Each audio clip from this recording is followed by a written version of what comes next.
I'm working with a newcomer now. We were giving out chips. He's at 30 days. I was doing the chips and I picked up at 30 days. And I was like, wow, 30 days, that went by fast. And he looked at me and he's like, for you, the longest 30 days of my life. So true. I heard it through the grapevine. Welcome. It's the AA Grapevine half-hour variety hour, featuring the collected voices of Alcoholics Anonymous. I'm Don, an alcoholic in Greensboro, North Carolina. Hey, Don. Hey, everybody. I'm Sam, an alcoholic in Palm Springs, California. Sam, I think the technical term for what I experienced when I quit drinking is time dilation. Time turned to sludge. Ooh, wibbly wobbly, tiny whiny stuff. Who said that? The doctor. Oh, when I came in, they said, you've got to take it one day at a time. Okay, but every hour seemed like a day. What am I going to do with all these vile hours, Hug them and squeeze them and call them George. Is that Doctor Who? No, that's Saturday morning cartoons. It's like, when Saturday morning cartoons, when you're little, the Saturday was really long. It was forever. And then, I got older and Saturdays fly by. Well, when I quit drinking, every day was like so long.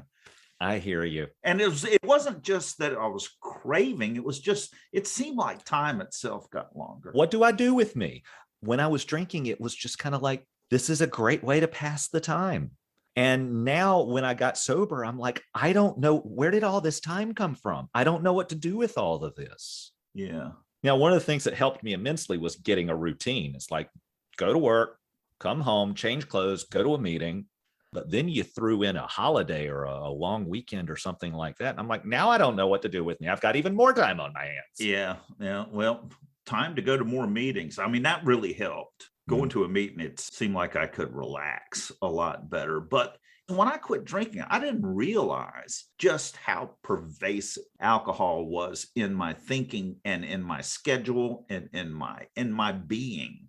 Mm-hmm. And that you take that away, and that's where all that time came from. So tell me, though, in your experience, did you find that you started running out of time again?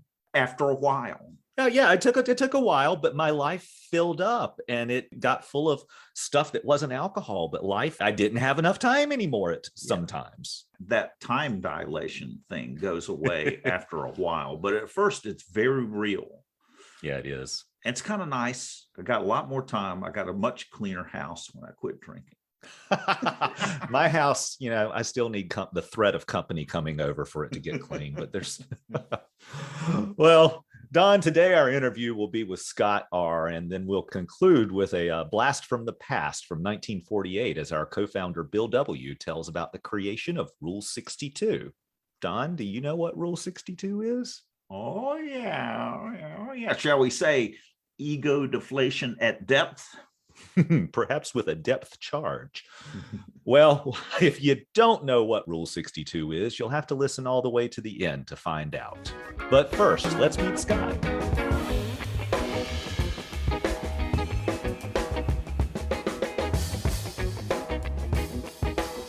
I am Scott, and I'm an alcoholic. My home group is the South Riding Group in South Riding, Virginia. My sobriety date is July 21st, 2015. Hey, Scott, thank you so much for joining us. Scott, what happened to you that made you decide that you had to give it up and do the most drastic thing, which is go to AA? At least that's the way it felt to me. My story in a nutshell was, I honestly think from the first time I drank, I was an alcoholic because I got drunk at my brother's keg party. I was 14 or 15, and my dad had to carry me upstairs to the bathtub so I wouldn't, pee all over myself. And that kind of sums up the next 25 plus years of my drinking career. It was mainly just partying, high school. Drugs are part of my story too. When you read the first step in the book, you talk about these alcoholics that still have their jobs and their families and 2 cars in the garage. That was me, but it was a house of cards that I had built because everything was starting to collapse. I was in a blackout with my boss on a call. Oh, wow. And I didn't even know it until after I'd gone to my first meeting, decided to show up. He confronted me. My wife was just extremely worried. I had a 1-year-old and a 4-year-old at the time. She was making plans that didn't include me. Also, my health was deteriorating fast. Relationships were falling apart. What happened to me was my son was in preschool, and then there was a local church that had it, my wife was just drawn to. And, she said, hey, if we're going to send our son to preschool here, we should probably see what the congregation's like. And I was, of course, like, Mr. Spiritual at the time. And I'm like, oh yeah, I'll lead this. But I was, falling to pieces, and I just heard those words I needed to on that day. It was pretty kind of cliche. I actually had the program guide for the service with one of the alcohol pamphlets inside that I was reading, kind of closed up because I was ashamed. Oh. And then the sermon was on, the parable of the lost sheep. And that was me that day. I decided the next day that I was going to go to a meeting. Didn't get sober right away, but, I kept hearing this thing, there are no half measures. About 2 weeks in, I had that vital spiritual experience, and then got a sponsor, dove headfirst into the program, and tried to stay there ever since. So you had heard of AA beforehand and had a pamphlet? Yeah. How did that pamphlet come into this story? Yeah, the pamphlet was actually at the church. You see all these things that you think nobody reads. I didn't want to go that day. I'd had just a horrible blackout the weekend before. I drank the night before. My wife looked at me and she said, we're going. And I said, okay. I knew at that point in time that I had to be there. I picked up just one of those pamphlets and was reading it. My uncle is about 36 years sober in the program. So you knew of it. I knew of him. Turns out he's my godfather. He was one of the first people I called, but I knew that had worked for him. But it was mainly, call it divine intervention, or a series of. Well, was there a meeting at that church? Well, for that particular church, which is actually still my church, there was a meeting on Thursdays. It was a local church. I'd just gone online, and I picked the closest meeting on the very next day and decided I would go to that one. And that ended up being my home group. And I was there this morning, and, it was really the being at the bottom, the surrender, hearing those words that were just that little bit of nudge to push me over the edge. So you hadn't lost your driver's license, your family, your wife. This is the position I was in when I came into AA. I had all those things, but I had a spiritual bottom where I crashed, and I realized that this drinking has completely taken over my life. I'm going to have to, go to AA, because I'd heard of AA and I knew that what that was about not drinking. And I'm going to have to do it because I'm destroying my life. Were you in that position, or what was the pressure on you to give up? My wife was extremely concerned, but it was very similar to your story, just spiritual bankruptcy, emotional bankruptcy.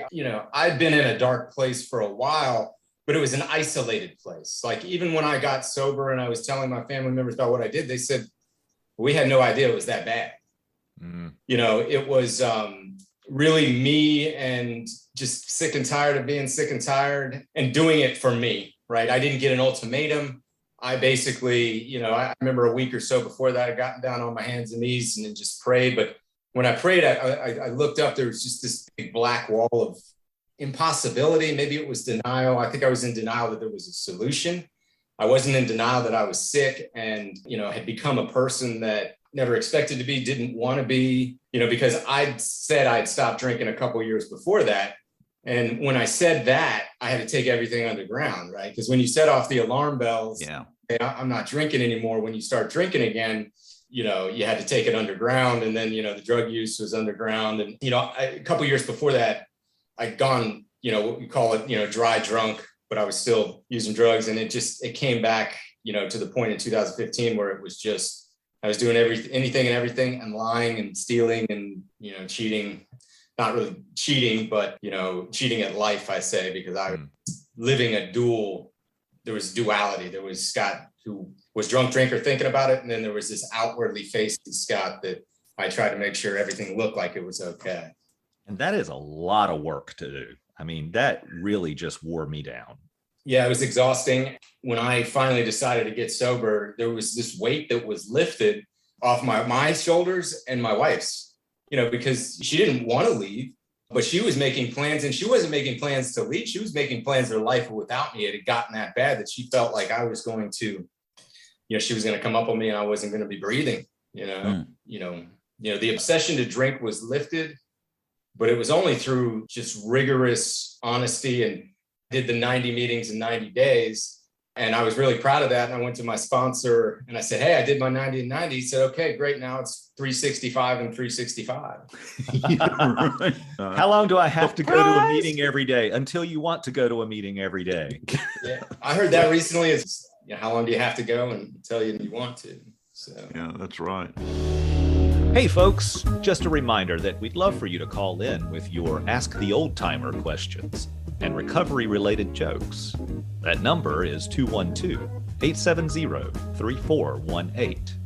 That's 212-870-3418. Also, if you use hashtag Heard in a Meeting on social media, we may wind up reading your post on the show, anonymously, of course. You can always write us at podcast@aagrapevine.org with comments, suggestions, and such. All this and more is also available at aagrapevine.org/podcast.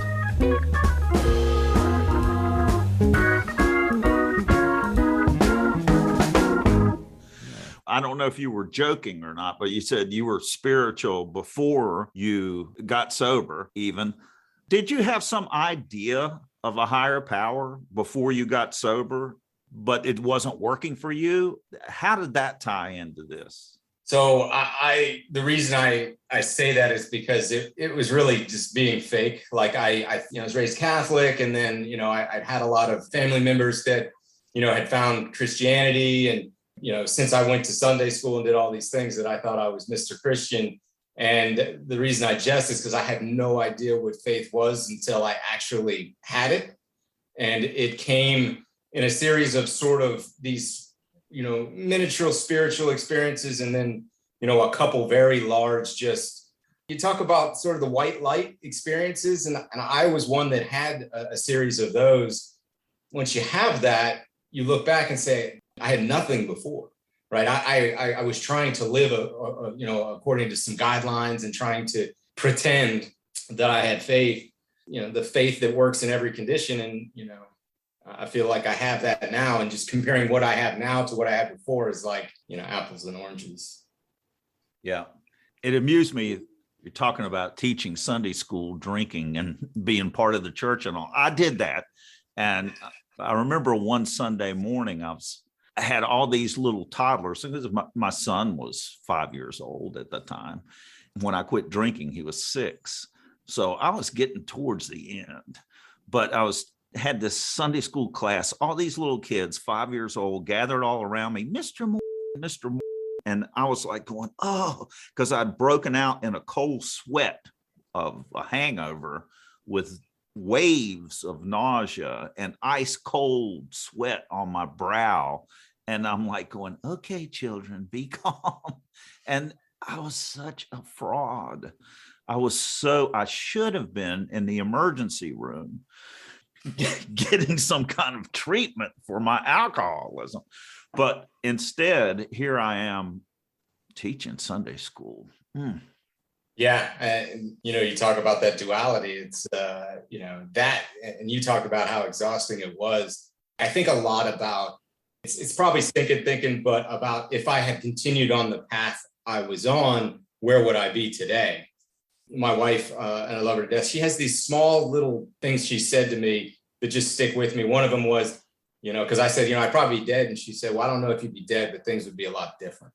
I don't want them different. And, she said recently, well, you're living your life now, and then the other night she said, I've seen you at your bottom and I never want to see you like that again.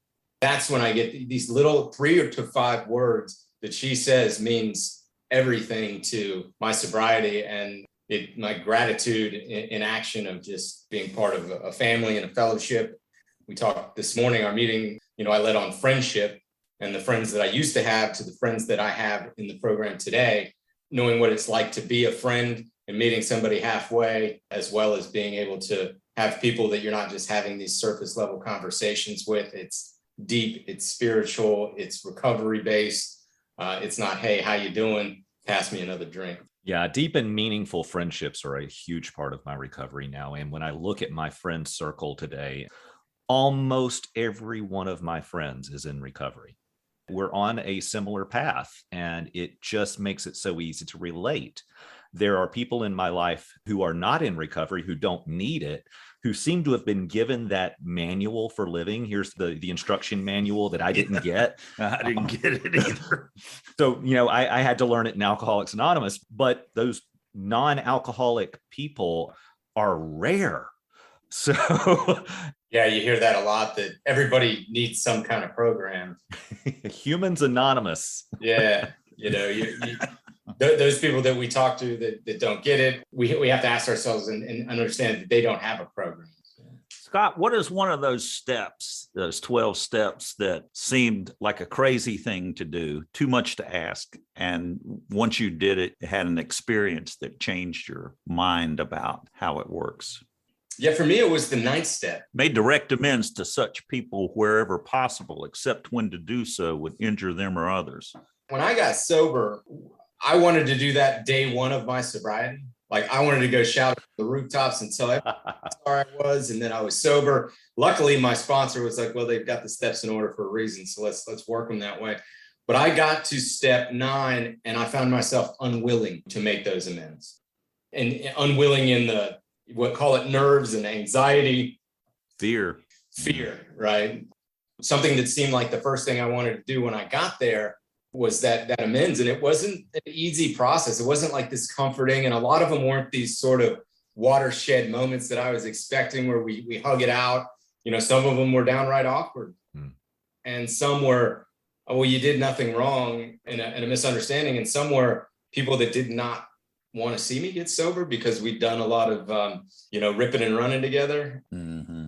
To them, it was a loss. And did you lose those friends? Some I did. Some, I could tell there was some resentments of me not being able to do that.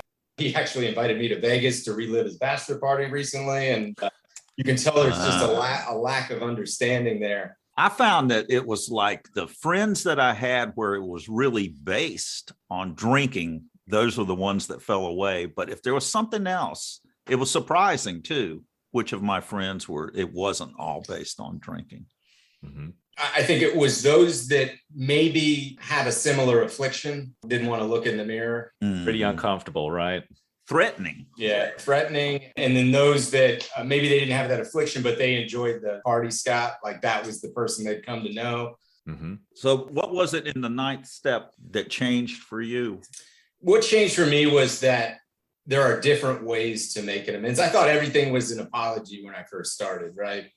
Mm-hmm. I think what helped was working steps with 2 different sponsors, just finding out that sometimes you showing somebody that you don't live that way anymore, or, somebody that had passed on that I had wronged, or people that, it would do more harm than good to do an amends. There were different ways for me to both forgive myself and seek forgiveness, whether that's a letter I don't send, whether that's a prayer in a place that I've known this person that passed. And then it was not those concentric circles of, hey, I did my family, and a lot of them are living amends, because I'm still very close to them. And then as we got out, there were different ways I could make amends. Everyone wasn't, I had to go sit down face to face and bare my soul. And then I was also told is never miss an opportunity to make an amends. Yeah. You'll find you'll find people that you had hurt that weren't on your list, but you did, and you remember that. And I've done that too. Somebody did a horrible thing to at work. It was not a personal thing, but it was just pride and ego. I sent her a message on LinkedIn, and she offered me a job. So I figured that one went okay. If you get a job out of an amends, Right. that's a successful amend. Right. I think that's the dream amends. It was a good one. So. And then in the process of doing the ninth step, I mean, I just pay attention to my thinking and my behavior now. Hopefully, sometimes I'm actually able to catch myself before I start blasting somebody for their behavior that I don't like, that I'm judging, and instead don't end up having to make an amends. And one of the things that I love is a distinction that was given to me about the difference between apologies and amends. An apology is, I'm sorry that I just mouthed off at you. Whereas if I caused harm, then I need to make amends. And there's some work that I need to do to clean that up as well. So, an amends, I think in many ways is the apology plus the cleaning up. That's a great way to think about it. There's some restitution with amends. I found that those that I owed the most there's actually three women, my wife, my mother, and my sister. There were three different ways I had to make amends to them, living amends to my wife. And that's a daily thing. For my mom, we were codependent on each other. Right. So I had to actually break that codependency as an amends to her and, to set boundaries, which I had no idea what boundaries were when I wasn't sober. And then my sister was just being there for her when she really needed me. Not only had I mistreated her, there was some, kind of abandoning of my older brotherly duties during that process. So she's had some tough times since then. And I've been able to be there for her. While I work on my amends, I have to work on one of my biggest character defects, which is listening. It is like, I'm not a great listener. I'm always waiting for my time to talk. I'm always in conversations where the best thing I can do for somebody is just listen to them. I'm sorry, I wasn't listening. I was thinking about what I'm going to say next. Exactly. I was wondering if it was going to be you or me that was going to say that. That's a good, I like that. Well, Scott, I've been paying close attention. I appreciate you talking to us today. Scott, thank you so much for joining us. We really appreciate it. Thank you.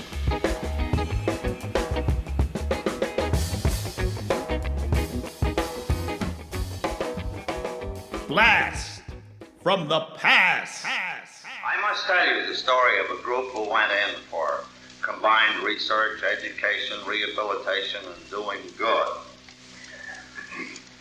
It was the Charleston, West Virginia group. They wouldn't mind because somebody down there has a very divine sense of humor. And they rode up to the office and said they were setting up one of these all-purpose foundations, and they had to go inside, and they were going to get themselves a big building, and they were going to have in it a club and a hospital and a rehabilitation center, and they were going to educate, and they were going to research, and they were really going to take in the waterfront. What did we think about it? Well, of course, there in New York, we walk on a tightrope, and so we wrote back and said, well, it isn't in line with the majority experience. And once upon a time, we used to think we should do these things here, but now we think we know better. And that's up to you, however. You make up your mind. So they made up their minds and wrote back and said, well, things were really different down in Virginia, and they had concluded they would set up the all-purpose foundation, cover the entire problem. And they got together some money, and they got them a building, and they got all these activities all going right in the same building. They also, just to be sure that it would work, sent up their charter and wanted me to put a seal on it. In other words, they wanted kind of an imprimatur, and I backed off on that. Well, by and by, we began to get very distressed mail from Charleston. It seems that a great number of factions had arisen there. And it wound up in a frightful jam. Awful mess. Oh, they had terrible times. Well, out of it came a very great piece of wisdom. The fellow who had initiated all this, the inspired leader, had a sense of humor that was unusual even in AA. We drunks have a wonderful sense of humor, but it's always about somebody else. But this guy got some humor about himself. So he gets a card about this size. He folds it once, and he slips it in an envelope, and on it he had printed a few little sentences. You take the card out of the envelope, And he mailed one to every AA group in America. And it says on the outside of the card, Charleston AA Group, rule number 62. The implication being that they had 61 other rules. But this was rule 62. So wondering what rule 62 is, you open the card and written straight across it with one sentence: don't take yourself so damn seriously. And that was the end of the All-Purpose Foundation, and now they're back on straight AA. So very clearly, I think we all see that each Alcoholics Anonymous group ought to be a spiritual entity having but one primary purpose, that of carrying its message to the alcoholic who still suffers.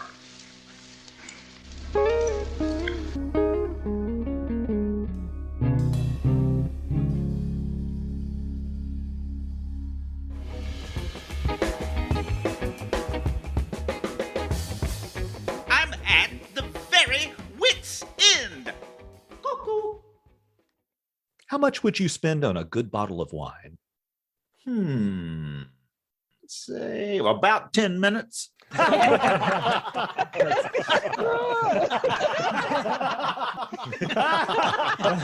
It's really not that funny.